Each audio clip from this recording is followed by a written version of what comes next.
আসসালামু আলাইকুম রহমতুল্লাহি ওয়া বারাকাতুহু। সম্মানিত দর্শকবৃন্দ, আলহামদুলিল্লাহ আজকে থেকে আমরা নিয়মিতভাবে মোনাজাতে মাকবুলটি পাঠ করে নেব। যে মোনাজাতের মাধ্যমে আল্লাহ সুবহানাহু ওয়া তাআলা আমাদের সকলের মনের আশা ভরসা পূর্ণ করে দেবেন। যাদের ঘরের ভিতরে শান্তি নিষিদ্ধ, অশান্তি আর অশান্তি, স্বামী স্ত্রীর ভিতরে মিল মহব্বত নেই, স্ত্রী পরকীয়া করে অপরের সাথে, স্বামী পরকীয়া করে অপরের সাথে, ছেলে মেয়ে অবাধ্য, সংসারে কোনো প্রকারের মিল মহব্বতই নেই, এক কথায় দিন এবং দুনিয়ায় শান্তি পেতে হলে সবসময় যেন আমাদের মোনাজাতে মাকবুল দরকার প্রয়োজন। আল্লাহ সুবহানাহু ওয়া তাআলা যেন আমাদের মনের বাসনা পূর্ণ করে দেন, সেই উদ্দেশ্যে আমরা ধারাবাহিকভাবে মোনাজাতে মাকবুল পাঠ করব। আর এই মোনাজাতে মাকবুল আপনার পাঠ করার নিয়ম অনেক প্রকারের আছে, তার ভিতরে উল্লেখযোগ্য আমরা ফজর নামাজের পর ইনশাআল্লাহ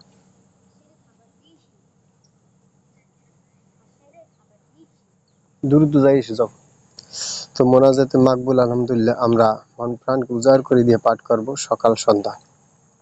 বিশেষ করে নামাজের ভিতরে ৫ ওয়াক্ত নামাজ ইনশাআল্লাহ আমরা যদি পাঠ করি তাহলে এটা কার্যকারিতা আলহামদুলিল্লাহ বেশি হবে। প্রত্যেক নামাজের পরপর আলহামদুলিল্লাহ আমরা যখন মোনাজাত ধরবো তখন মোবাইলটি হাতে নিয়ে মোনাজাতের মাঝে রাখবো, এবং সন্তান যারা অবাধ্য, ছোট ছোট সন্তান অনেক সময় আছে, দেখা গেছে জেন ভূতের কারণে হোক বা যে কোনো কারণবশত তারা কথা শোনে না, দুষ্টুমি করে ফাজলামি করে, রাত্রে ঘুমায় না, অনেক সমস্যার সম্মুখীন হয়। তো তাদের কাছে আমরা মোবাইলটি যদি কানের কাছে রেখে দিই আর এই আওয়াজটা তার কানে শুনে, ইনশাল্লাহ ও সুন্দরভাবে ঘুমিয়ে পড়বে, কোনো ডিস্টার্ব করবে না, কোনো প্রকার সমস্যা হবে না ইনশাল্লাহ। তো চলুন বন্ধুরা, আমরা সেই মোনাজাতে মাকবুলটি শুরু করছি ইনশাআল্লাহ। তো মোনাজাতে মাকবুল আমরা শুরু করছি আল্লাহ সুবহানাহু ওয়া তাআলার নামে। আউযু বিল্লাহি মিনাশ শাইতানির রাজীম। বিসমিল্লাহির রহমানির রহিম। রব্বানা আতিনা ফিদ দুনিয়া হাসানাতাও ওয়া ফিল আখিরাতি হাসানাতাও ওয়া কিনা আযাবান নার। ربنا أفرغ علينا صبرا وثبت أقدامنا وانصرنا على القوم الكافرين.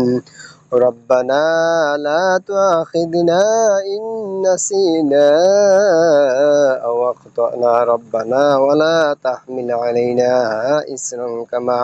إسرا كما حملته على الذين من قبلنا ربنا ولا تحملنا ما لا طاقة لنا به واعف عنا واغفر لنا وارحمنا أنت مولانا فانصرنا على القوم الكافرين. ربنا لا تزغ قلوبنا بعد إذ هديتنا وهب لنا من لدنك رحمة إنك أنت الوهاب.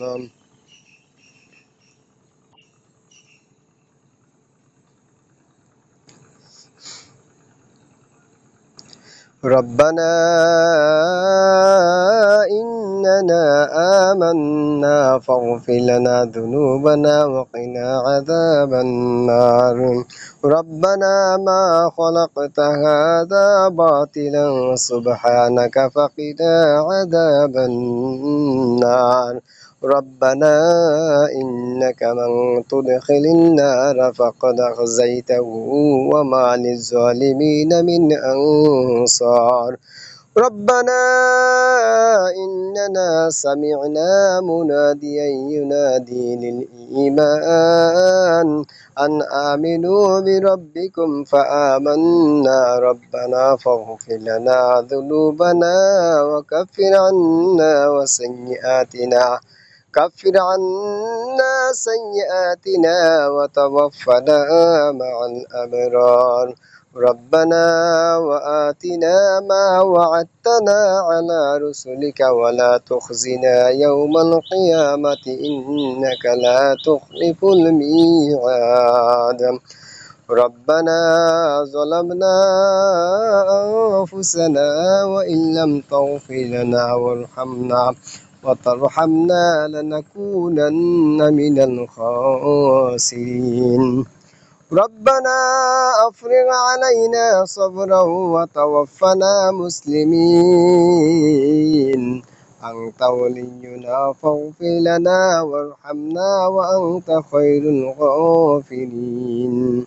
ربنا لا تجعلنا فتنة للقوم الظالمين ونجنا برحمتك من القوم الكافرين فاطر السماوات والأرض أنت ولي في الدنيا والآخرة توفني مسلما وألحقني بالصالحين رب اجعلني مقيم الصلاة ومن ذريتي ربنا وتقبل دعاء ربنا وتقبل دعاء ربنا اغفر لي ولوالدي والمؤمنين يوم يقوم الحساب رب ارحمهما كما ربياني صغيرا رب أدخلني مدخل صدق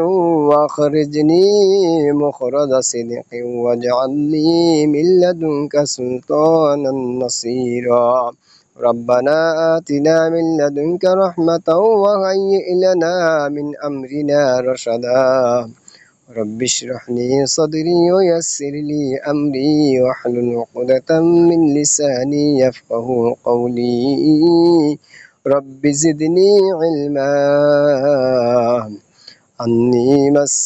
عني مسني الصبر ضر وأنت أرحم الراحمين رب لا تذرني فردا وأنت خير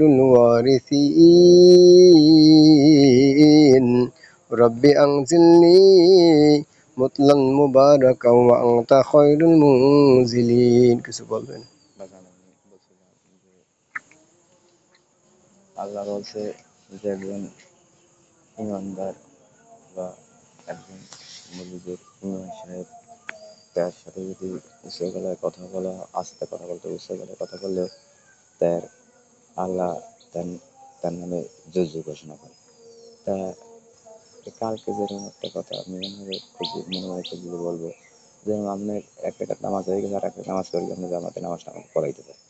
আর ফস করি আজকে আমি ওরে এত বলারের শক্তি কেটে দিছে যে আজকে ও বলছে আর একজন হুজুরে বলছে তুমি দাঁড়াই যাও, সে দেরি করে আসে দেরি করে আসবে।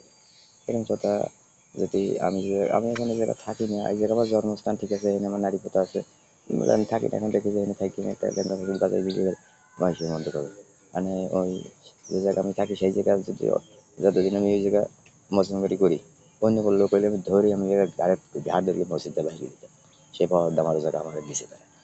তা আমাদের খুব দুঃখ লাগলো কালকে আমি ওই সেই কালকে সকাল থেকে শুরু করে সারাদিন রাখতে পারতাম আমি ওই মনের ভিতরে আমার শুধু ওই খেলা খেলছে যে কিরম কাজটা করে আমাদের খুব দুঃখ লাগে। তা আমার সেই মনে হয় যে আপনার একটু দুঃখ লাগবে বেশি। তা আমার যদি আমার যে ইমাম সাহেব আছে আমার ইমাম সাহেবের ব্যাপারে যদি কোনো কথা কেউ বলে তা আমি খুব কঠিন তার সাথে আমি জবাবদি করি। আবার ওখানে লোকে বলে যে ইমাম সাহেব বলছে না তুমি বলো কেন, আমি কিন্তু ইমাম সাহেবের কথা আমি তো বলবো আর আমার কথাটা তো ইমাম সাহেবই বলবো। এমনটার ভিতরে আমার খুব স্রোত হয়ে গেল।